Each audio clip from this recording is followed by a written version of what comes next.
신바람 사연 아파트. 오늘의 사연 시작하겠습니다. 이제 겨우 반년 지나가는 짧은 결혼 생활인데 벌써부터 이혼 고민을 하고 있는 게 맞나 싶어요. 가정에 불화가 생긴 게 뭐 자랑할 만한 일이라고 이런 데까지 올리냐 하실 분들도 계실 테지요. 저도 여기에 제 이야기를 보내기까지 많은 고민을 했습니다. 여러 사람들 의견도 한번 들어보는 게 적어도 저 혼자 고민하는 것보다는 훨씬 나은 방법이다 싶어서 어렵사리 제 이야기를 적어보내게 되었습니다. 남편과는 연애 결혼을 했는데 연애할 때부터 제 주변 친구들이 시집 참 잘 간다, 부럽다는 식으로 이야기를 했어요. 저도 딱히 그 말에 부정은 하지 않았습니다. 그런데 그 잘났다는 시댁이 말로만 듣던 시월드였을 줄은 몰랐죠. 미리 알 방법만 있었다면 제가 이렇게 여기 사연을 보내는 일도 없었을 테고 이런 고민 또한 안 해도 그만이었을 텐데 하는 생각이 들어요. 남편은 이름만 들어도 알만한 회사 다니는 직장인이었어요. 연봉도 괜찮은 데다가 정년까지 보장되는 회사였다 보니 남편만 두고 보더라도 친구들 사이에서 제가 결혼 잘했다는 이야기가 오갈법했죠. 거기에 시부모님 또한 노후 준비가 다 끝나 있는 상태였어요. 아직 구경도 못 해봤지만 결혼 이야기 오가던 당시에는 시댁에서 신혼집까지 해준다고 했었거든요. 신혼집 해준다고 해서 덥석 결혼을 결심한 건 아니었고요. 그랬다면 제가 그냥 그거 하나라도 보면서 참고 살지. 이렇게 제 이야기까지 적어보내면서 이렇게 푸념하고 있지도 않았을 테죠. 애초에 결혼은 양가 도움받지 않고 둘만의 힘으로 시작하기로 했어요. 남편 벌이도 괜찮은 편이었고 저도 남편만큼은 아니지만 제 또래 중에서는 적당히 괜찮은 대우받으며 일하고 있는 회사원이었거든요. 서로 똑같이 반반 결혼 비용 가져오고 모자란 건 은행 대출 껴서 신혼집 구하자고 이야기가 되어 있던 상황이었는데 남편이 착각하고 있던 게 하나 있었어요. 결혼 이야기 오가기 시작했을 때 제가 얼마나 모아놓았는지 먼저 말을 했던 적이 있었는데 남편은 그 돈만 똑같이 해오면 되는구나 하고 넘겨짚었던 거였어요. 제 저금 총액이었던 5천만 원만 가져오면 되는구나 그렇게 생각했던 거였죠. 하지만 남편이 미처 생각 못했던 게 하나 있었으니 제가 살고 있던 집이었어요. 그 집이 물론 자가는 아니고 전세이긴 했지만 그래도 그 전세금까지 돌려받게 된다면 저금 5천만 원에 1억 2천이라는 거금이 추가되는 거였거든요. 5천이 아니라 1억 7천을 가져와야 한다고 정정해줬더니 남편 얼굴 표정만 봐도 그만큼 돈이 없다는 걸 한눈에 알 수 있었습니다. 연봉만 두고 보더라도 나보다 높았고 회사도 저보다 오래 다녔으니 저는 응당 그 정도 돈은 있겠구나 생각했었는데 남편이 모아놓은 돈은 7천만 원에 불과했어요. 결코 적은 금액은 아니었지만 제가 모은 돈의 절반도 안 되는 상황이었죠. 결국 남편은 모자란 돈을 해와야 한다는 이유로 시부모님 손을 빌리지 않을 수가 없었던 겁니다. 그러면서 그때 시댁에서 어차피 1억이나 보태줘야 하면 그냥 신혼집을 해주겠다고 하는 이야기가 나오게 되었던 겁니다. 그런데 막상 결혼식 올리고 나서 신혼살림은 시부모님이 사주겠다던 집이 아니라 제가 살고 있던 전셋집에 먼저 꾸리게 되었어요. 갑자기 해준다던 집을 못 해준다고 말을 바꾼 건 아니었어요. 시부모님이 부동산 투자로 여태껏 재미를 좀 보셨다고 하더라고요. 지금 살고 있는 아파트도 두 분 노후 자금도 전부 부동산으로 만든 재산이었다 보니 집을 살 때 두 분 나름의 깐깐한 기준이 있다고 해요. 눈여겨보던 집이 몇 개가 있는데 아직 확신도 서지 않고 딱 와닿는 매물이 없어서 때를 기다리고 있는 상황이라고 설명했습니다. 어차피 저도 전세 기간이 조금 남아있었던 터라 내년 초까지는 기다려보라는 시부모님 말에 딱히 의심을 갖지 않았어요. 다른 사람도 아니고 아들내외가 살아갈 집인데 조금이라도 더 투자 가치가 있는 집을 구해주고 싶어서 그런 거구나 하고 넘어갔습니다. 남편이 돈을 저보다 훨씬 못 모아놓았던 바람에 시댁에서 집을 해주게 되었으니 결과적으로는 잘 풀린 거 아니냐고들 하지만 아직 그 집은 현관문 짝이 무슨 색인지도 구경도 못 해본 터라 지금 이 상황이 더 억울할 따름입니다. 돈은 또 왜 그렇게 못 모아놓았나 했더니 연애할 때는 이거저거 재고 따지고 가성비 따지는 게 절약 정신이 투철한 사람인 줄 알았거든요. 그런데 결혼하고 보니 남편 씀씀이가 남다르다는 걸 알게 되었죠. 저랑 연애할 때는 고기라도 먹고 싶다 치면 끼케야 가던 게 돈가스나 함박 스테이크 집이었거든요. 그나마 기분 좀 내면 삼겹살 정도 먹었었고요. 결혼하고 얼마 안 돼서 시부모님과 신혼회까지 해서 같이 외식을 했던 적이 있어요. 그리고 그때 남편이 소고기도 먹을 줄 아는 사람이라는 걸 처음 알게 되어서 한 번 놀랐고 60만 원이 넘는 계산서를 일시불로 긁어버리는 모습 보고 두 번 놀랐습니다. 굳이 연애할 때는 왜 그렇게 짠돌이처럼 굴었느냐 따지지는 않았어요. 연애하는 동안 나한테 돈 쓰기가 아까웠구나 생각하면 서운하긴 했지만 결혼까지 했는데 굳이 옛날 일까지 꺼내가면서 따지고 드는 제가 괜히 치사한 건 아닌가 싶기도 했고요. 적어도 가족들한테 돈 쓰는 건 아까워하지 않는 사람이니 앞으로 처가인 친정에도 잘할 거라고 생각했고 저한테도 어련히 잘하겠구나 그렇게 생각했었거든요. 그 이후로 몇 주 뒤에 친정 식구들하고도 같이 식사를 하기로 했던 적이 있는데 그때 그 생각이 산산조각이 나버리고 말았긴 하지만 말이죠. 남편은 자기 가족들한테만 돈을 펑펑 쓰는 사람이었던 거예요. 친정집에서도 제 동생이랑 해서 온 가족이 모였죠. 그래봤자 동생은 아직 결혼을 안 해서 5명이 전부였지요.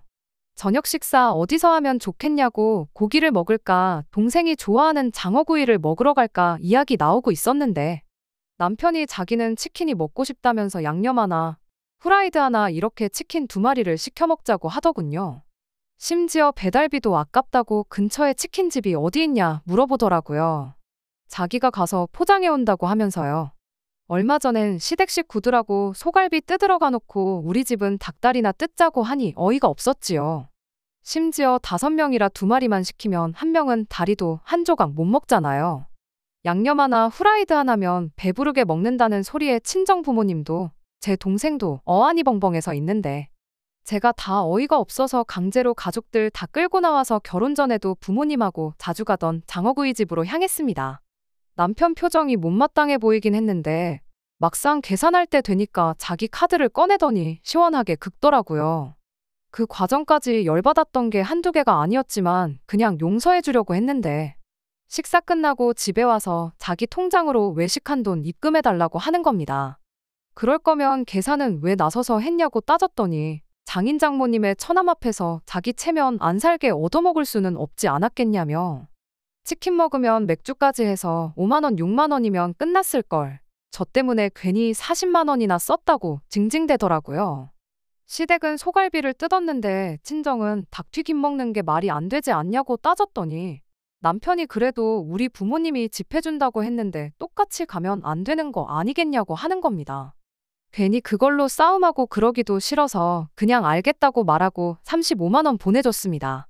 5만 원은 왜 빼고 보냈냐길래 치킨 먹었으면 당신이 샀을 거 아니냐고 원래 쓰려던 치킨 값은 빼고 준 거라고 하니 아무 말도 못 하더라고요. 아무튼 그런 일이 있었다 보니 남편이 친정 식구들한테 잘하는 건 기대도 하지 않았습니다. 대신 저도 가만히 있지는 않았어요. 친정에도 안 쓰면 안 쓰는 만큼 시댁에도 그냥 퍼주게만 내버려두지 말자는 생각이었어요. 그런데 그러고 며칠 뒤, 그러니까 얼마 전에 난데없이 시부모님 모시고 해외여행을 다녀오겠다는 말을 꺼내오더군요. 당연히 못 가게 할 생각이었어요. 해외여행 가는 게 돈이 한 푼 두 푼 드는 게 아니잖아요. 하지만 반대를 할 수가 없었습니다. 알고 보니 이 해외여행이 남편이 저랑 결혼하기 전에 이미 다 예약까지 끝내놓은 상황이었거든요. 올 초에 회사에서 상여금이 꽤나 짭짤하게 나왔는데 애초에 그 돈으로 시부모님 모시고 해외여행을 다녀올 계획이었고 상여금 받자마자 미리 티켓까지 사놓았던 거죠. 그리고 여행 날짜가 임박해오니 그제서야 제 생각이 났다고 하는 겁니다. 그러면서 이참에 너도 우리 집 며느리가 됐으니까 가족여행에 저도 같이 따라가자고 말을 꺼내더군요. 이야기를 듣자 하니 남편은 매해 그렇게 회사에서 나오는 상여금으로 시부모님 모시고 여기저기 놀러 다녔었다고 해요. 여태껏 그렇게 해왔던 거고 결혼 전에 자기가 벌어놓은 돈 쓰는 거니 제가 딱히 반대를 할 수가 없더라고요. 반반 결혼 못할 뻔했던 상황이라면 당장 취소하라고 제가 목소리라도 높였겠지만 시댁에서 집을 해주기로 되어버렸으니 말이죠.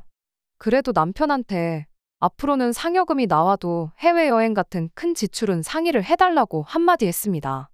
시부모님하고 같이 여행을 다녀오는 건 솔직히 내키지 않았어요.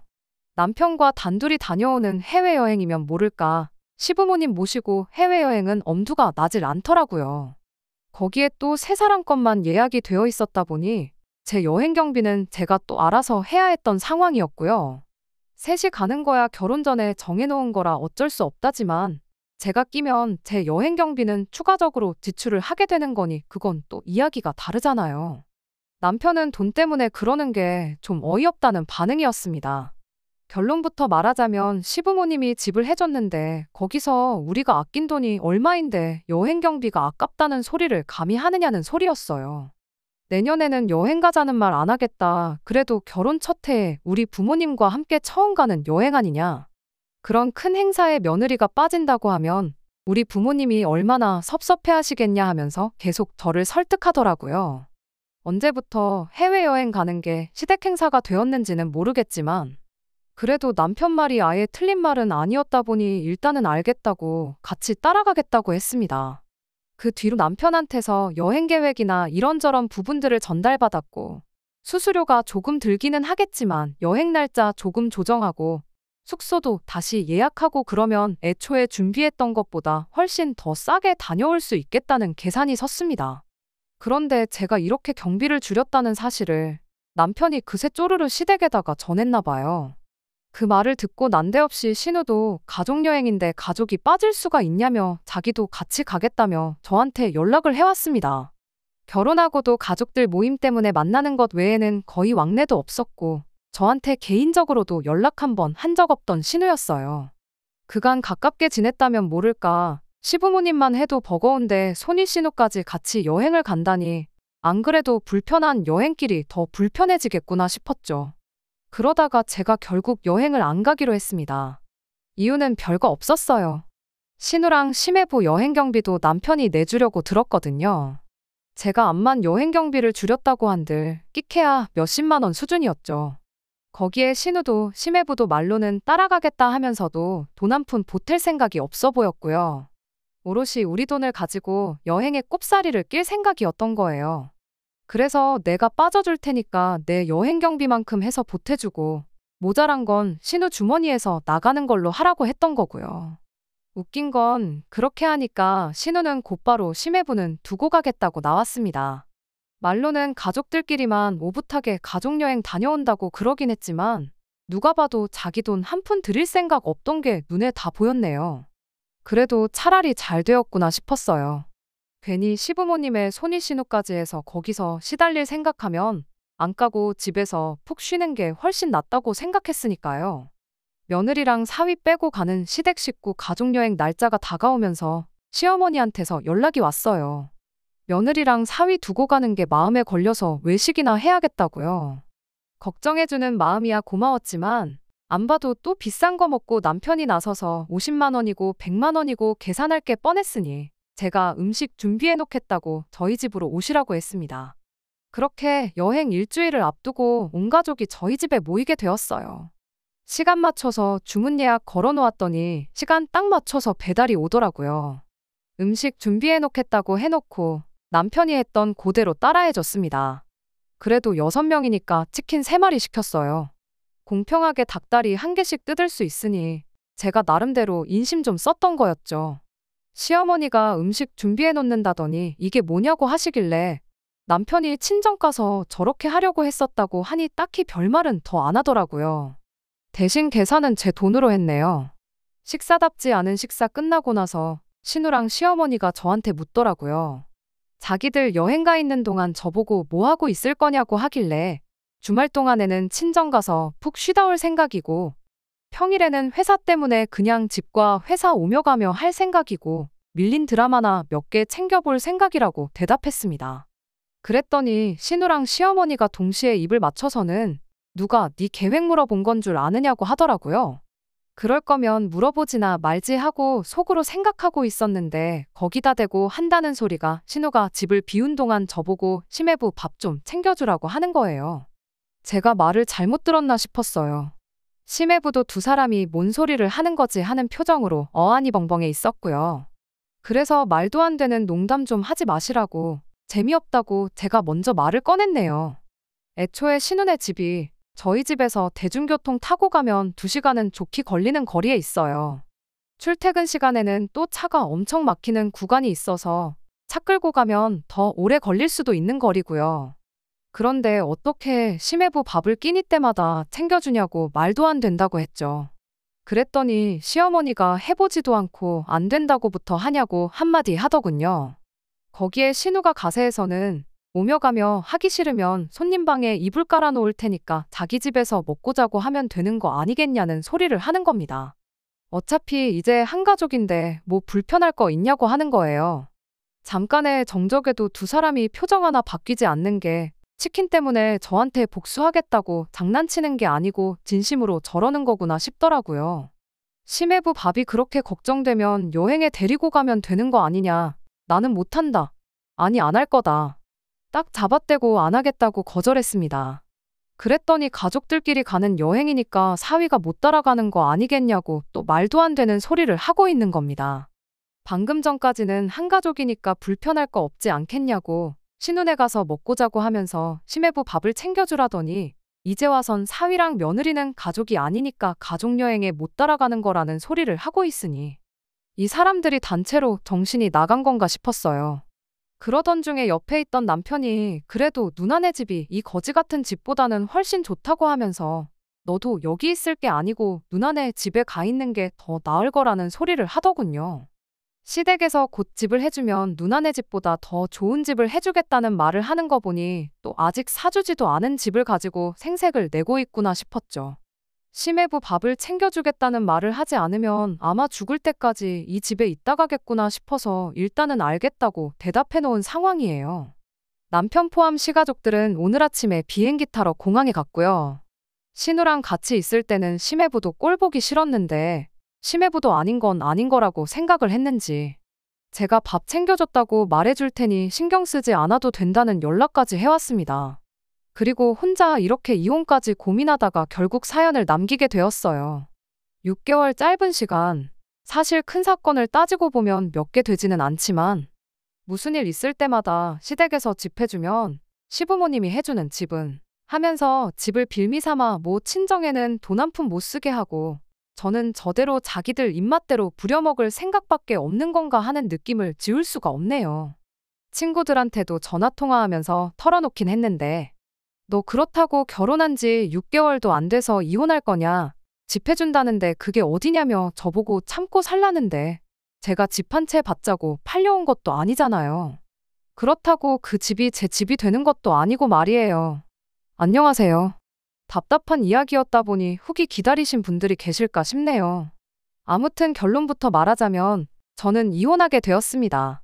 결혼 반년 만에 이혼녀가 되는 게 가장 큰 걱정이었는데 차라리 이혼녀로 살면 살았지. 이 집구석하고는 더 이상 단 하루라도 엮이고 싶지 않아서 큰 결심을 했네요. 지금은 속이 다 후련할 따름입니다. 그나마 심해부의 배려 덕분에 실제로 밥 해주러 신우네 집까지 갈 필요는 없었어요. 그런데 독한 신우가 기어이 심해부한테 여행 가 있는 동안 저한테 무슨 반찬 얻어먹었는지 물어봤다네요. 거기까진 말을 맞추지 않았다 보니 당연히 들통이 나게 되었고요. 그 길로 시어머니랑 신우가 저희 집에 말도 없이 쳐들어와서 벌써부터 시댁 어른들을 속이려고 드냐며 아주 난리도 보통 난리가 아니었어요. 그 덕에 아무 미련도 남기지 않고 이혼을 결정할 수 있었네요.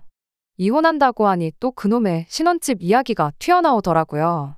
제가 이렇게 기어오르면 기어오를수록 앞으로 사줄 집 평수가 하나씩 줄어들 거라는 되도 않는 겁을 주기 시작하는데 그깟집 필요도 없으니까 알아서 엿바꿔 먹든 하라고 했어요. 구경도 못 해본 신혼집 좀 그만 우려먹으라고.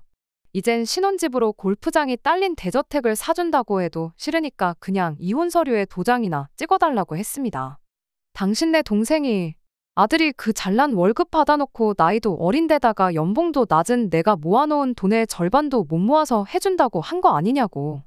못난 아들 기세워주려고 사주는 아들 집이지. 막말로 그 집이 내 집이 되는 것도 아닌데 집을 빌미로 사람 그만 좀 부려먹으라고요. 제가 이혼하겠다고더니 시어머니가 곧바로 꼬리를 숙이더라고요. 그래도 아들 이혼남 만들기는 싫었나 보죠. 아니면 아들 반품 받아서 다시 뒷바라지 해주는 게 싫었을지도요. 이혼 한마디에 곧바로 꼬리 내리는 꼴을 보니까 이건 누가 봐도 잘 결정한 거다 확신이 생기더라고요. 제 뜻을 굽히지 않으니 시어머니가 신우한테도 사과하라고 시키더라고요. 신우랑 시모한테 사과는 사과대로 받고 이혼도 결국 했습니다. 이혼하면서 시어머니한테는 한마디 더 해줬어요. 이혼하더라도 해주기로 한 아들 집은 미리 해주시라고요. 반년 살아보니 알겠는데 어머님 아들 그거라도 없으면 재취는 물 건너간 거나 마찬가지일 거라고. 반품받은 아들 다시 내보내고 싶으면 집 먼저 해주시고 계속 품에 끼고 살 거면 괜히 다른 사람 피해주지 말고 평생 품에 끼고 살라고 했네요. 이렇게 후련한 걸 가지고 뭘 그렇게 고민했나 싶어요. 여전히 아쉬운 게 있다면 결혼 전에 이 집구석의 본성을 미리 알았더라면 하는 것뿐이에요.